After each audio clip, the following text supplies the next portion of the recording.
Hey, hey, welcome in everyone. It's Laura from Tenacious Taurus Tarot and Astro Insights, and I got a massive download this morning, and I was really connected to the Venus retrograde energies. And so for weeks now, I've been hearing 40 days, 40 days, 40 days. And so I've been doing a little bit of research. I've been doing a little bit of digging.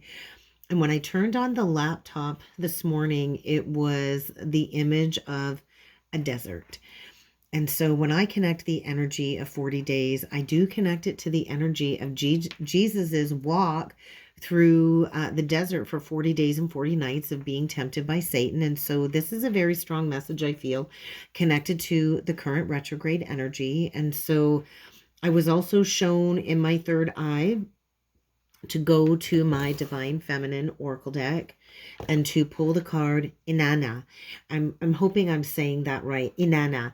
And so she really is the queen of heaven and earth. And so right now I feel with this Venus retrograde, I don't find it any coincidence at all that this Venus retrograde is exactly 40 days.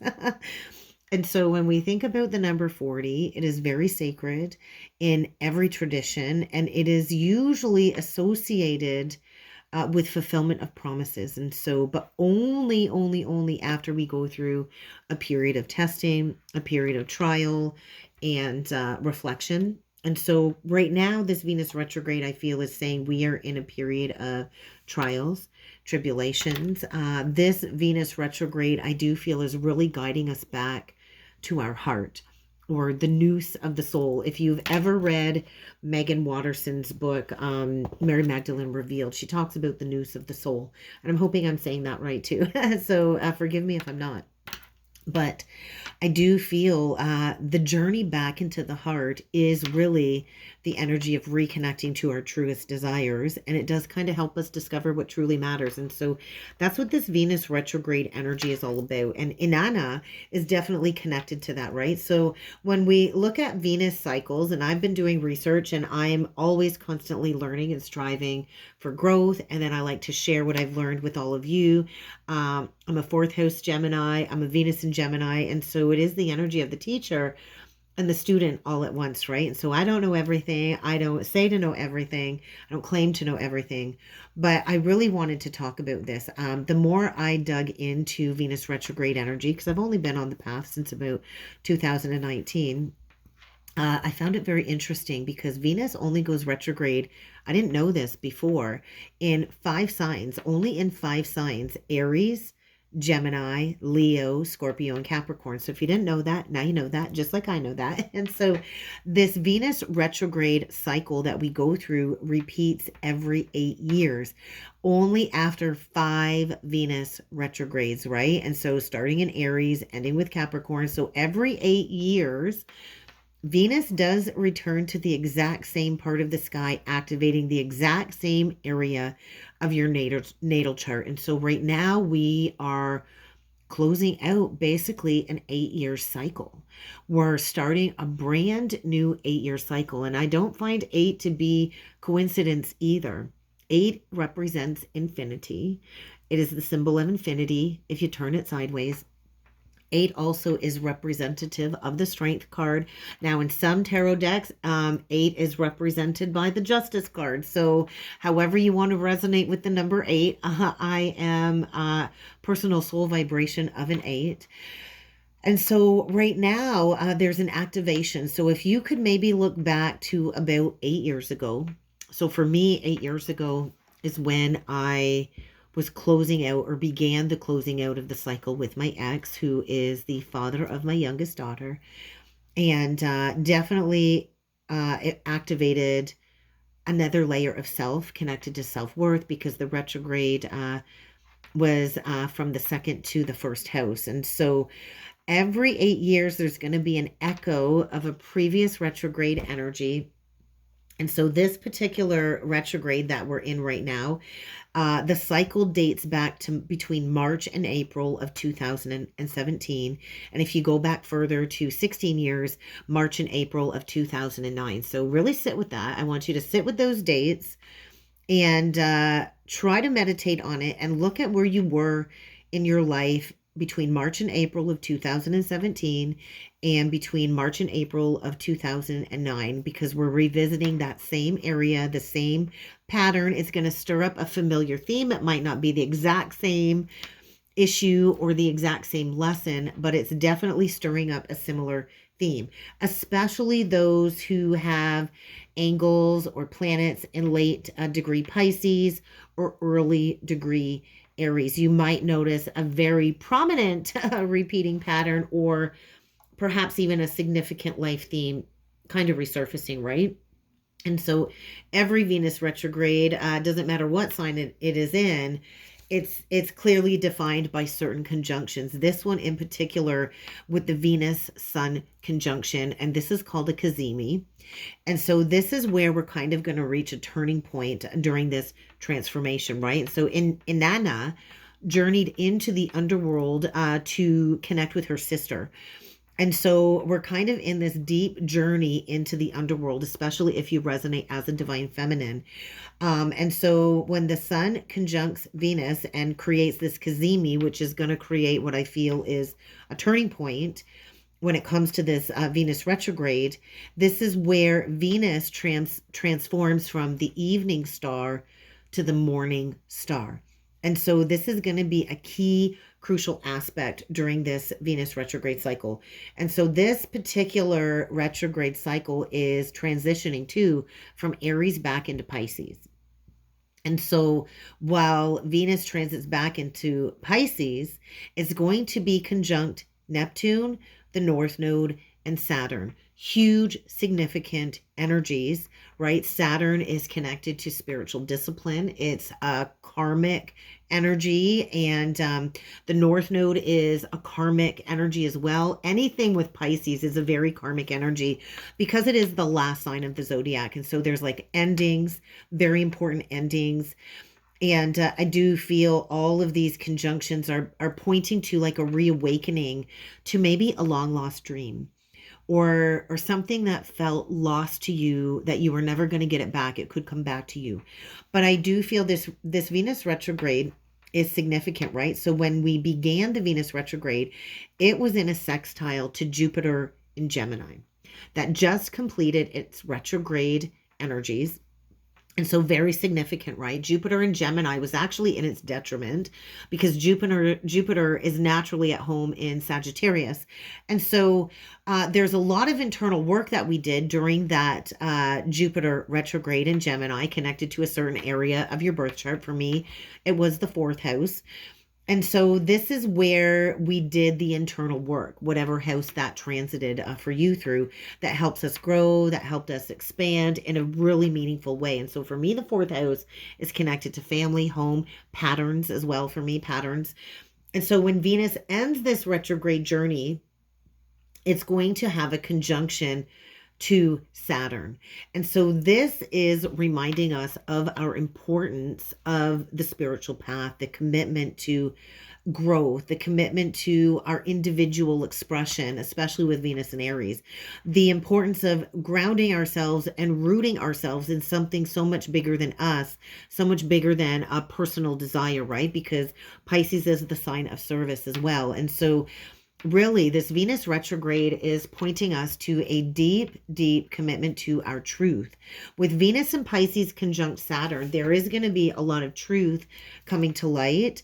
And this could be connected to your deep soul's commitment, right? And so it's a very interesting retrograde, I gotta say, because we started the retrograde almost like with this flirtatious energy connected to Jupiter, and now we're going to close it off at the end of the retrograde, and we finished the retrograde. I believe it's April 13th is when Venus stations direct in Pisces, and it's going to be kind of in this energy of like holding hands with Saturn.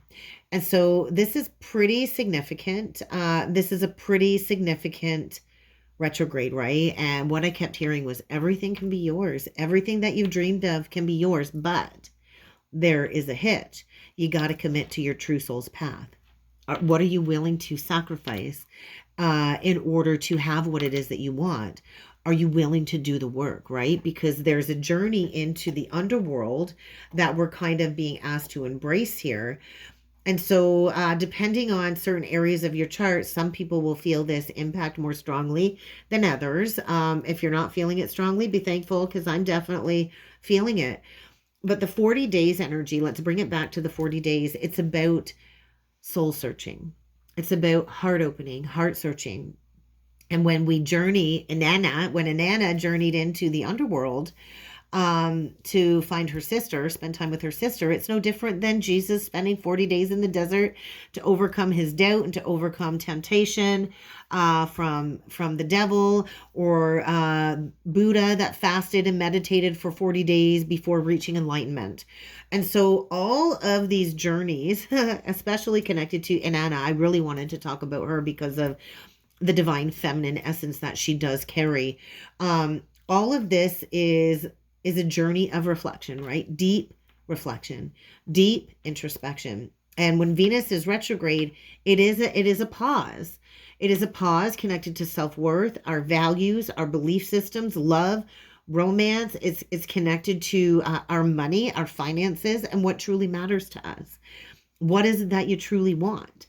Because oftentimes we want something so bad, and then when we get it, we realize, oh my God, I don't really want that. And as I said that, I noticed 11:11 on the timer. So you might be awakening to a new truth about what it is that you really want. And maybe you don't really want that on the other side of the retrograde. And so in order to go deeper into the layers of this retrograde, I think we do need to ask ourselves some very pivotal questions. Like, first question, where have you been feeling unworthy or not enough? And I like to call that imposter syndrome.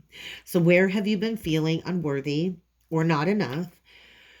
Where have you been told that your emotions are too much? I know as a feminine, we're usually told our emotions are too much. And then this is, in essence, somebody trying to put your fire out, right? Maybe you've been told you are too intense, you're too bossy, you're too bold. Where do you draw the line? Ask yourself, where do I draw the line? What is non-negotiable for you after this retrograde? Because we are starting a brand new 8-year cycle. And so what is non-negotiable for you moving into this new Venus cycle? I know I'm super excited about this because I am a Venus in Gemini. And so what ways do you need to rise up and show up for yourself and even show the world who you truly are? Because this Venus retrograde, I think, is bringing forward this raw, unapologetic energy of our true self. And during this Venus retrograde, we are going to have Lilith transiting into Scorpio. And so it doesn't get any more underworldy energy than Lilith and Scorpio. And so ultimately the heart, or the noose of the soul, is the compass. And when you know what it is that your heart truly desires, that will lead you to exactly where it is you're meant to go, right? So if we further talk about Inanna, she descends into the underworld and she passes through 7 gates. 7 is also a very significant spiritual number. She passes through 7 gates, similar to the Mary Magdalene Revealed book. It talks about the 7 powers of the divine feminine. 7 is a very important number. We have 7 chakra systems, like chakra bodies in our physical body. We actually can go all the way up to the 12th chakra. I'll talk about that in another video. I did talk about that, I believe, in the Pisces video that I just finished recording. But basically the journey into the underworld, or the descent into the underworld, is when Inanna decides to visit that realm, to visit her sister, right? And so we know how dangerous it is to go into the underworld, and we don't get out of that energy very easily. I like to call the underworld energy a deep dive into the dark night of the soul. Those of you that have had a dark night of the soul experience, it's undeniable. You know what that's all about. And so basically, to go through the 7 gateways, we have to remove articles of clothing or jewelry. We have to remove something going through each gate, which is basically symbolized a message of losing divine power, or where Inanna lost her divine power. And so when she finally reaches her sister's throne, she is struck dead and left hanging on a hook. And so after 3 days, 3 is also a very significant number, because after 3 days, Jesus ascended to Mary. And so 3 is a very significant number as well, because that is when a loyal servant of Inanna pleads with the gods to resurrect her, right? We're taught, or Jesus's resurrection or ascension or whatever. And so right now I feel we can't bargain. We can't bargain, right? We can't bargain with God. We have to kind of do the work, right? And so to go through the underworld, we have to be replaced with a higher energy. And so right now I feel there's a lot taking place in the collective, connected to the divine feminine, connected to death, rebirth, transformation, and all of these cycles that we are closing out. And so just like the morning and evening star representing the Venus energy, Inanna embodies both love and war. It says on the card, I have nothing to hide. I see and accept all that I am. And so she does embody love and war. We need both shadow and light to exist in a dualistic nature.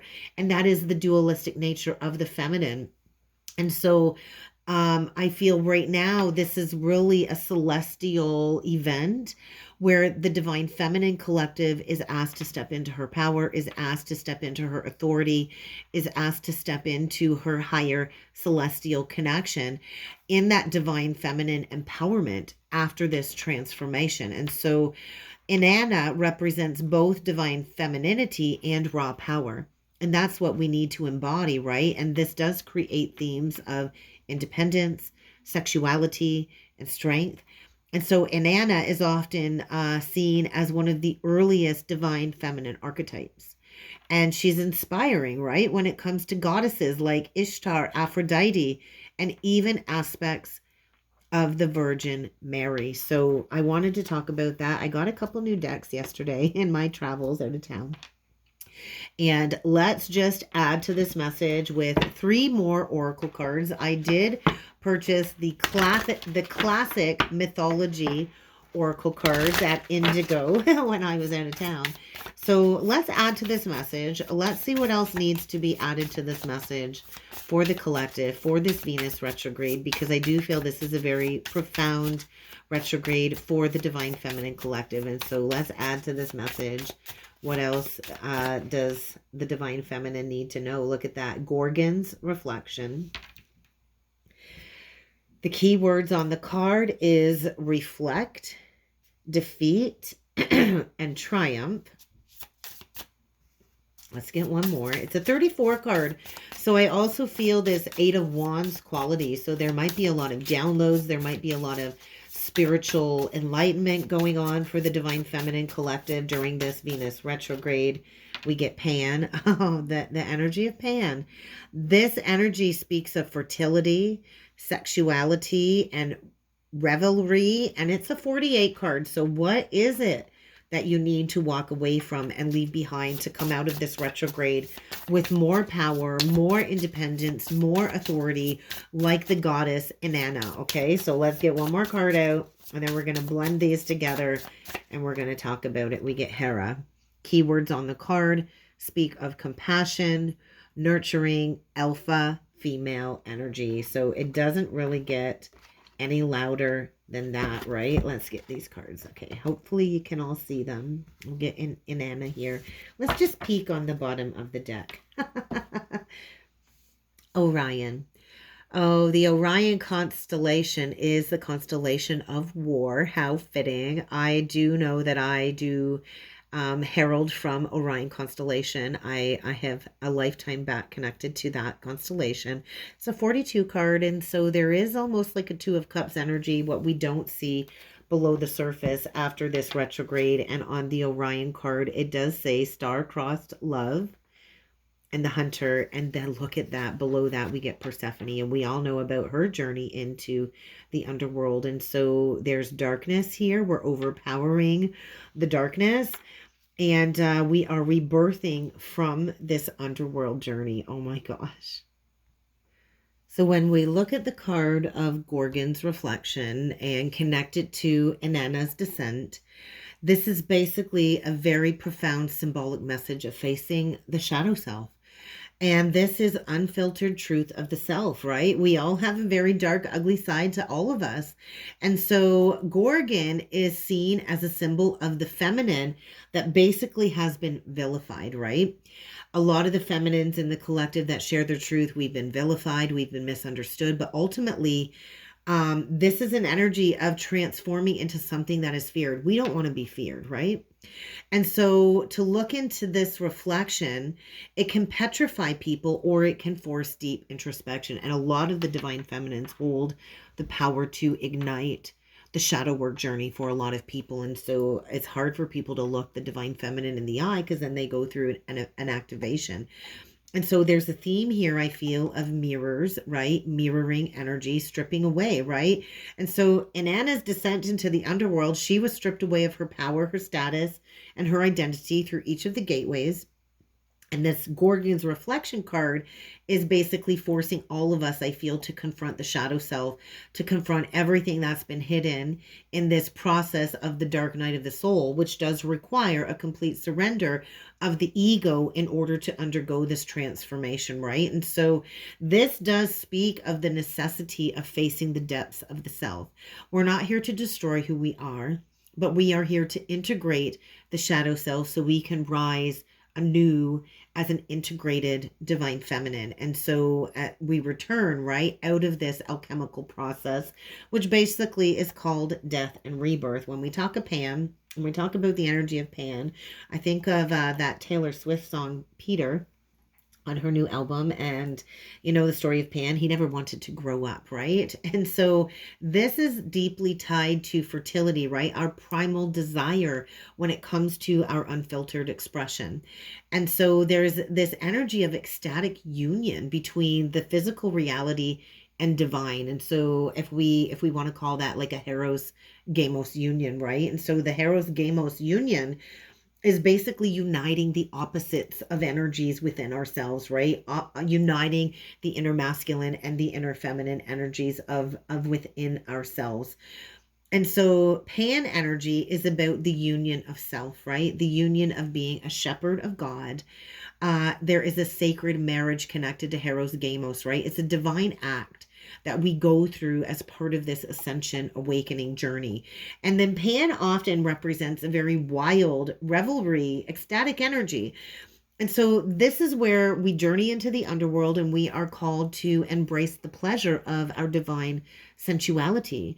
The divine feminine energy has such a divine sensuality, and we've got to honor our pleasure as a sacred act when it comes to sexuality. We're here to liberate ourselves from shame. And so part of this retrograde too, I feel, is reconnecting to the physical body and the power of sexuality and owning our desires and celebrating the joy of the existence of the divine feminine and the journey of integration, right? And then we got Hera here. It's actually a 3 card. And so there's Empress quality coming through here. And so she's got compassion and nurturing qualities, right? That oftentimes are overlooked because of the reflection of the shadow aspects of the feminine. And so she is kind of coming through, I feel, today to protect us and guide us to uphold the sacredness of this alchemy that we are going through, right? And so we got to remember the divine feminine is not just sensual and wild like the Pan energy. She's also sovereign, wise, and deeply connected to sacred responsibilities, right, of love and leadership. And that is what it means to be a divine feminine. Then we go to the bottom of the deck with the journey of Orion and Persephone. And I say it all the time, this is what we don't see happening below the surface. And so these two archetype energies together, if we think of Orion as the hunter, I feel like Archer energy. Orion is constantly moving forward, pursuing and aiming for goals, right? Aiming for the stars. And so this is a strong energy, I feel, of expansion and the hunger for truth and the experience of our human existence, right? At a soul level. And then Persephone, she undergoes the ultimate descent into the underworld and is rebirthed every spring. And how fitting that the post-shadow retrograde usually takes place during the spring, right? And so there is this energy where Persephone goes from being the maiden to the queen of the underworld, and she learns to navigate the depths of the shadow self so she can fully embrace her power. And so this is what we're being asked to do. So in order to ascend, we do have to descend. We have to seek the knowledge. We have to experience the darkness. And then we have to emerge ascended and transformed. And so this is very much connected to Inanna, very similar to the Inanna story, Persephone's story, where she journeys into the underworld. But it's really not a tragedy, it's a transformation. And so she's not powerless. When she journeys into the underworld, she becomes the ruler of the underworld that she was taken to, kidnapped and taken to. And so basically, this Venus retrograde is the divine feminine journey into reclaiming power, into reclaiming the self of the divine feminine evolution. And so we're kind of in this active seeking energy. And so to bring it all together, connected to this divine feminine journey, we're being asked to face our shadow. We're being asked to embrace transformation. We're being asked to reclaim our sexuality and the sacred joy of just merely existing as a feminine.